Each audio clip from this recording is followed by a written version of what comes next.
good morning, welcome or welcome back to my channel. I am Devlina, a second professional MBBS student from Malda Medical College and Hospital. আজকে finally শুরু হচ্ছে আমাদের pre freshers event. Freshers মানে তোমরা তো সবাই জানো নবীন বরণ, যেটা নতুন ব্যাচ কলেজে এলে তাদের বরণ করবার জন্য করা হয়। আজকে আমাদের কলেজে সেটারই একটা প্রোগ্রাম আছে। আমি সকাল সকাল যাব। আজকে মেনলি আছে স্টেথোস্কোপ সেরিমনি। টোটাল 3-4টে প্রোগ্রামের মাধ্যমে শুরু হয় এই ফ্রেশার্স। তারপরে একটা দিন থাকে যেই দিন হয় ফাইনাল ফ্রেশার্স ডে।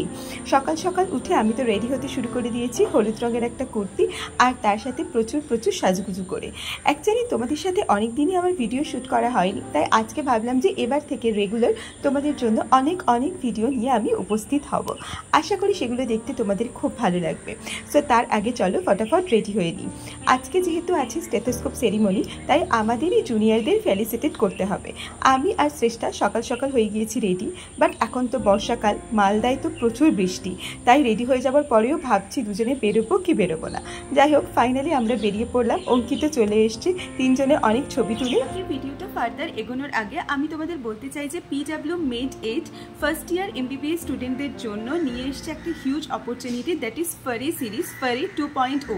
আগের বছরে আমি যখন ফার্স্ট ইয়ারের প্রিপারেশন করেছিলাম তখন আমি ফারি 1 সিরিজ থেকে প্রিপারেশন করেছিলাম, বাট এবারেও PW Med 8 লঞ্চ করেছে ফারি 2.0 সিরিজ। অ্যান্ড এটা ইউটিউবে পুরোপুরি ফ্রিতে পাওয়া যাচ্ছে। 25 জুন থেকে এটার ক্লাস শুরু হয়ে গেছে। প্রতিদিন 7:30-তে ক্লাস হয়। ক্লাসের শিডিউল আমি এখানে মেনশন করে দেবো, তোমরা দেখতে পারো। অ্যান্ড PW যে Med 8 এর ইউটিউব চ্যানেলটা আছে সেটা তোমরা অবশ্যই সাবস্ক্রাইব করতে পারো, কারণ ওখানে ফ্রিতে এত ভালো কন্টেন্ট, টপ এডুকেটার দিয়ে তৈরি করা হচ্ছে কন্টেন্টগুলো। ফিজিওলজি, অ্যানাটমি, বায়োকেমিস্ট্রিতে তোমাকে পুরো প্রো বানিয়ে দেওয়া হবে, এবং এক্সামের আগে শুধুমাত্র অতটুকু প্র্যাকটিস করলেই তুমি একটা ভালো অ্যাপ্রোপ্রিয়েট মার্কস কিন্তু। এছাড়াও ফারি বুকসও কিন্তু অ্যাভেলেবেল আছে for first year second year MBBS স্টুডেন্টদের জন্য। সো বুক স্টোরে গিয়ে তোমরা বুকও কিন্তু পারচেস করতে পারো। শুধুমাত্র তাই নয়, এইবারে ফারি 2.0 সিরিজে একটা নতুন জিনিস অ্যাড করা হয়েছে, সেটা হচ্ছে অ্যাডকম। আগে কিন্তু কোথাও এভাবে অ্যাডকম পড়ানো হতো না, বাট PW Med 8 কিন্তু এটা ফার্স্ট টাইম স্টার্ট করেছে যে অ্যাডকম তাদের কারিকুলামের মধ্যে ইনক্লুড করার। অ্যান্ড অলসো এখানে ডেইলি যে clinical exposure, early clinical exposure যেটা, সেটা নিয়েও কিন্তু অনেক কিছু বলা থাকছে। সো অবশ্যই তোমরা PW Med 8 অ্যাপ এবং PW Med 8 এর যে ইউটিউব চ্যানেল সেটাকে কিন্তু চেক আউট করতে ভুলো না। আর ফারি এই যে সিরিজটা আছে এটা কিন্তু compiled by collecting professional exam papers of prominent university of different state, CBME curriculum of NMC। 100 question in each subject to pass the professional exam. Reading this book thoroughly means you can pass the exam in 1 week. And এখানে আনসারগুলো এমনভাবে লেখা থাকে যেগুলো proper hand রিটেনের মাধ্যমে এবং flow charts করে, যাতে এক্সামেও তুমি অনেক নাম্বার পেতে পারো। সো ফ্রি কা ফারে হ্যাঁ ইয়ে। So go and all the links are given in description box below. So অবশ্যই তোমরা সবাই জয়েন করো। অ্যান্ড PW Med 8 এর যে ইউটিউব চ্যানেল আছে সেখানে কিন্তু ফ্রিতে অ্যাভেলেবেল আছে। সো অবশ্যই যাও অ্যান্ড সবাই কিন্তু দেখতে ভুলো না। অ্যান্ড চলো এন্টার করা যাক ডে 1 এর দিকে। LTতে পৌঁছেই দেখলাম জুনিয়রদের স্টেথোস্কোপ ফেলিসিটেট করবার জন্য যে স্যাশেটা আনা হয়েছিল ওটা, আর ব্যাচ ফটো, আর তার সাথে একটা স্টেথোস্কোপ রেডি। সো এখানে এখনও জুনিয়ররা এসে পৌঁছয়নি, বাট আমরা কিন্তু প্রস্তুতি নিচ্ছি কেমন করে কি করা হবে, কিভাবে কি করা হবে। জুনিয়ররা সত্যিই কিন্তু সিনিয়রদের কাছে খুব স্পেশাল হয়, আর স্পেশালি ইমিডিয়েট সিনিয়রদের কাছে। এভাবে আস্তে আস্তে শুরু হলো একটার পর একটা ফেলিসিটেটেড প্রোগ্রাম।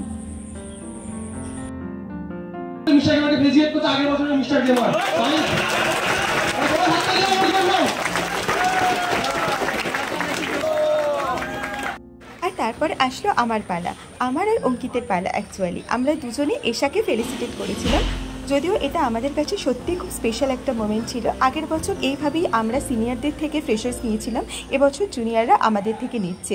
এইভাবেই একটা গ্র্যাজুয়াল প্রসেস কিন্তু চলতে থাকে মেডিকেল কলেজে। সত্যি এই পরম্পরাটা বড্ড বেশি সুন্দর। রোল 94 সায়ন কুমার চন্দ্র সৈনিক আঞ্জানুল্লাহ। জোরে জোরে জোরে। আমার কি জোর শেষ হয়ে গেছে? এখনো 25টা বাকি আছে কিন্তু।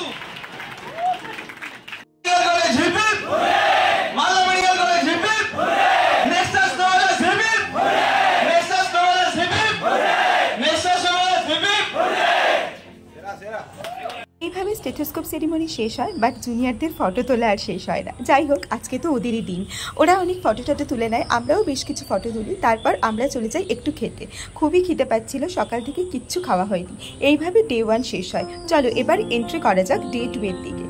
এই দিনটা শুরু হলো কুইজের সেমিফাইনাল দিয়ে। আগের দিনই কুইজের বাকি রাউন্ডগুলো শেষ হয়ে গিয়েছিল। এখান থেকে টোটাল 8 জন পার্টিসিপেন্ট উঠবে ফাইনালের জন্য।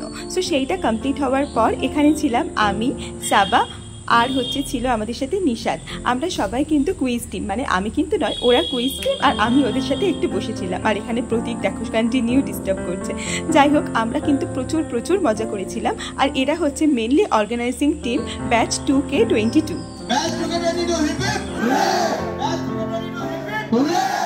দিনের মতো আর তেমন কোনো কাজ ছিল না, তাই উপরে গিয়েছিলাম ডেকোরেশনের কাজ দেখতে। যদিও আমি ডেকোরেশনের পাঠ খুব একটা নই, তবে যেহেতু আমাদেরই ফ্রেশার্স, আমরাই দেবো জুনিয়রদের, তাই ভাবলাম একটু ডেকোরেশন দেখেই আসি। দেখলাম দুর্দান্ত হচ্ছে ডেকোরেশন।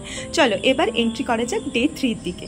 এই দিন ছিল মেনলি এক্সটেম্পোর ডে। এক্সটেম্পোর মানে হচ্ছে একটা টপিক আমরা চুজ করে দেবো জুনিয়রদের, ওরাই আর কি চিট তুলবে লটারির মতো। তারপরে যে টপিকটা পড়বে সেই টপিকের উপরে জুনিয়রদের একটা তাৎক্ষণিক বক্তৃতা মতো দিতে হবে 1.5 মিনিটের। তো আমি সকাল সকাল উঠে তো রেডি হয়ে গেছি, বাট বাইরে বেরিয়ে দেখলাম অসম্ভব রকমের বৃষ্টি পড়ছে।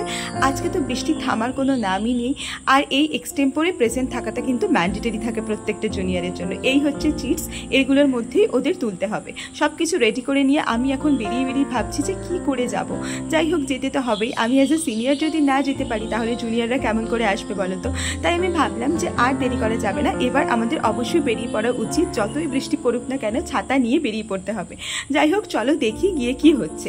এলটিতে পৌঁছে দেখলাম পৃথা তো একদম বোর্ডে ড্র করতে শুরু করে দিয়েছে। যেহেতু আজকে এক্সটেম্পোর ইভেন্ট আছে, তো তার জন্য মেনলি ড্র করাটা দরকার। যদিও জুনিয়ররা এখনো এসে পৌঁছয়নি, আমরা একটু ডিসকাস করছিলাম কিভাবে কি আয়োজন করব প্রোগ্রামটা। ফাইনালি প্রোগ্রামটা সাকসেসফুলি আয়োজিত হয়ে গিয়েছিল। তার কোনো ভিডিও আমার কাছে ছিল না বলে আমি দিতে পারিনি, বাট আমি তো পুরোপুরি এক্সস্ট হয়ে গিয়েছিলাম। এই দিনকে অনেক দায়িত্ব থাকার কারণে তেমন কিছু শ্যুট করতে পারিনি। চলো ডে 4 এর দিকে এন্ট্রি করা যাক। এই দিন ছিল আমাদের গেম ডে। সো গেমের আগে কিছু পার্ট দেখে নাও, তারপর ডিটেলসে বলছি। 2, 1, head, knee, shoulder, head, shoulder, knee, head, head, knee, shoulder, head, up.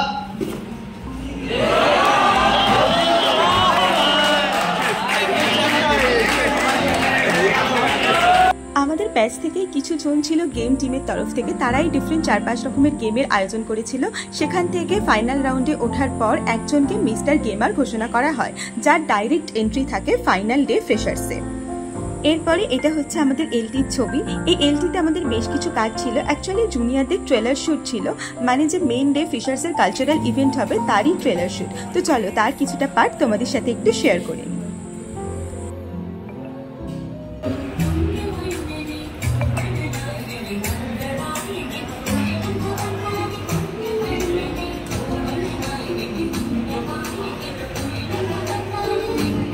Trailer শুটের মাঝখান থেকেই চলে আসতে হয়, কারণ হঠাৎ করেই জানতে পারি অঙ্কিতের একটা পার্সেল এসেছে। খুলে দেখলাম ওর হচ্ছে ট্যাব এসেছে। বলেছিলাম না তোমাদের জন্য একটা সারপ্রাইজ আছে, এটাই বলতে পারো সারপ্রাইজ। অ্যাকচুয়ালি এতদিন আমি আর ও একটা সেম ট্যাবেই পড়াশোনা করতাম, বাকি ও নিজের মতো ফোনে পড়াশোনা করতো, বাট ওর ট্যাবটাও এখন অনেক বেশি জরুরি হয়ে যাচ্ছিল। তাই ও OnePlus-এর এই ট্যাবটা কিনলো। আউটলুক ওয়াইজ বা অন্যান্য ফিচার ওয়াইজ তো ট্যাবটা ভালোই ছিল।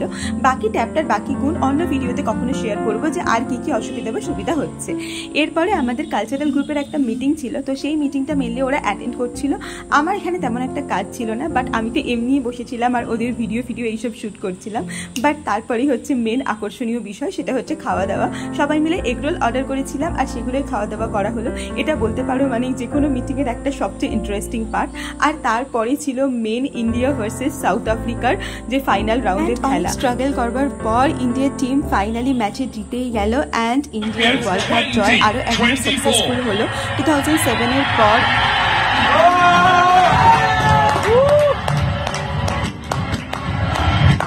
যদিও আমি আগে খুব বেশি ক্রিকেট ফ্যান ছিলাম না, বাট তারপরে দেখলাম ক্রিকেট ম্যাচ থেকে আমরা লাইফের অনেক জিনিস শিখতে পারি।